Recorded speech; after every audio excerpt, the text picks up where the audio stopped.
20. Your fairy godmother. And I feel like you look gorgeous. It's like the golden hour right now. So perfect for the next 10 questions. Big cosmic curiosities. Are we alone in the universe? Absolutely not. You couldn't be alone if you wanted to. When you think you're alone, you got a crowd around you. You have a lot of angels and guides and higher power divine. Oh, you got a crowd. Alone? Yeah, no. Do extraterrestrials interact with us? Yes. You'd be surprised how many ETs look like humans. They have a humanoid look. You'd be surprised how many ETs around the planet at this time assisting us. This isn't something to be afraid of. That's the thing that people don't understand. Extraterrestrials or beings from other planets, galaxies, whatever, they're here to help us. We are being gifted with the help of the universes, galaxies, etc., etc. We are a planet that's been so dark for so long. We are a neophyte, a baby planet, because we still have war. That's how you can tell. So yes, they are here assisting us and happily making our lives better. What's the purpose of humanity in the bigger scheme? I don't want to sound negative. Let's just say humanity has been living in the dark ages with the false matrix, which was the illusion. We've been living as if the 3D, third dimension, is true and reality and the way it is. And instead, we've allowed our egos to run the show, and it's keeping humans have to wake up now. That's what's happening now. We're in the period called the Great Awakening. And in this Great Awakening, we're about waking up, seeing our light, seeing the miracles of magic, seeing the wonderfulness around us every day, all the time. Is time travel possible on a soul level? Time travel is possible on any level. I'm doing a type of time travel when I'm making collapsing 4 days into 1 day or expanding 1 day into 4 days. That's a type of time travel. Time travel is always possible, but it's not the way we see in the movies, the moon pictures. It's not quite like that. Yeah, time travel is a reality.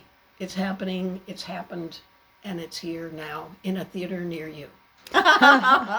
Why do I sometimes feel like Earth isn't my true home? Oh boy, you hit the nail on the head. Earth isn't a lot of people's human beings' real home. I've had this experience most of my life.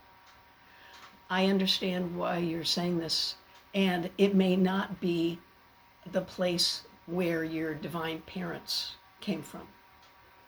So that's okay. It's all fine. But you're here to have had the experiences of your parents, to be the humanoid, the human being that you were meant to be. They're here to teach the lesson on how to do 3D Earth. But the lessons are changing because we're moving out of 3D. Moving to 5D, fifth dimension, like the song, The Age of Aquarius. So, yes, that is a very good point of view. This question is actually really scary for me to see it show up because I have somebody who I literally worked with who we created amazing things. We went to China. We did all of these amazing things. I don't want to go into the personal stuff, but she would always say, "You're a star seed. You're a star seed."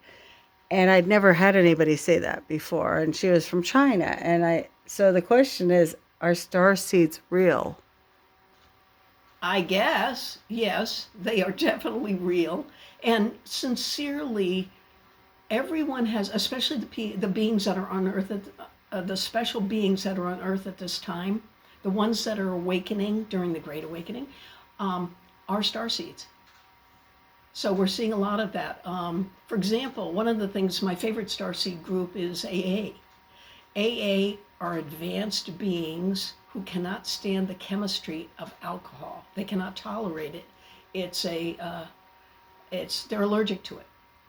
So they tend towards having drinking.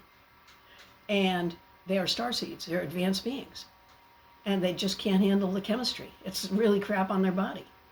So no, a lot of starseeds are very, very advanced beings, but there are things that their body can't tolerate, like sugar or alcohol and stuff like that. And they get off track with things that don't fit, that aren't life enhancing, and don't really resonate with their bodies, the humanness of their body. Okay, ironic. The next question is actually very interesting to me because, and I'll just be forthcoming. Sometimes people like say, "Don't tell a psychic anything," But when I was on a farm and I had animals die, or when my friends had animals die, I'd say, "It's okay. They're going to reincarnate and be right back with you."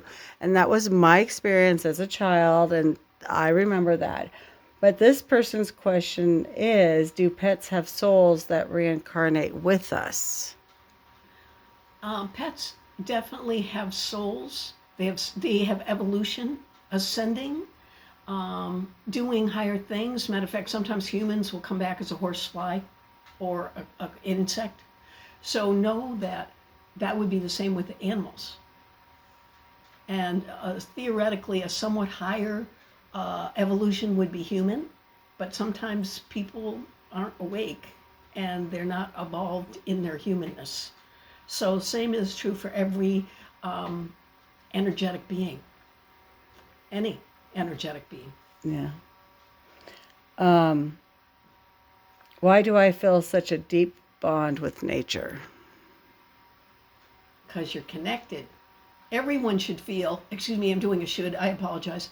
Everyone should feel connected to nature because the mother, the earth mother, is creation and grounding, and it brings us home to what resonates with us, to ourselves, to the magnificence of who we are. Everyone should go out and put their feet on the ground with no shoes.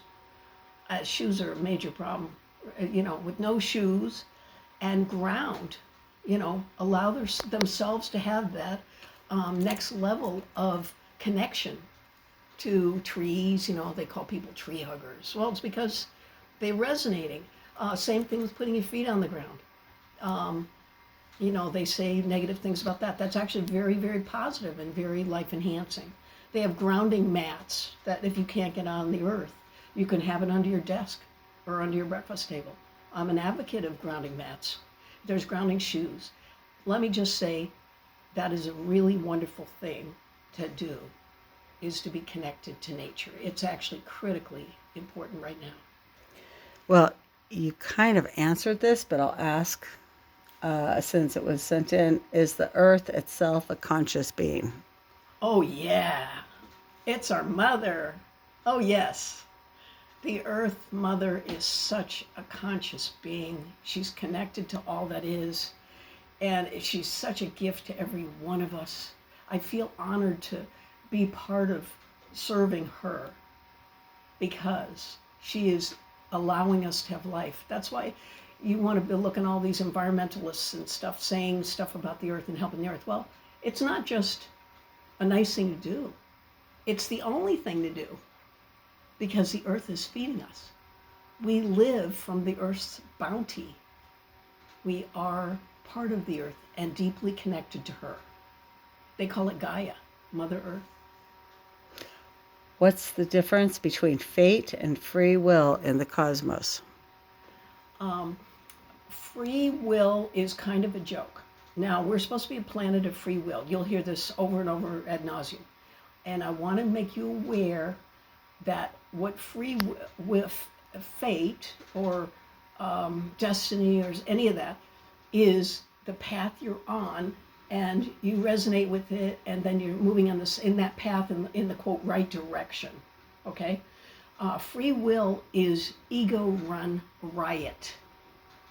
Okay, free will says, "Oh, I don't want to do that, so I'll do it this way." Well, you're going off track. Your ego is telling you what to do. That naggy voice, do this, do that, don't do this, don't do that. It's trying to redirect you to a lower frequency than when you're destined to be in fate, which is actually a yummy feeling. When it feels magical and wonderful when you're following your flow, when you're in fate, when you're going with what really works for you. Everything feels beautiful and your life sings. So free will is a funny thing.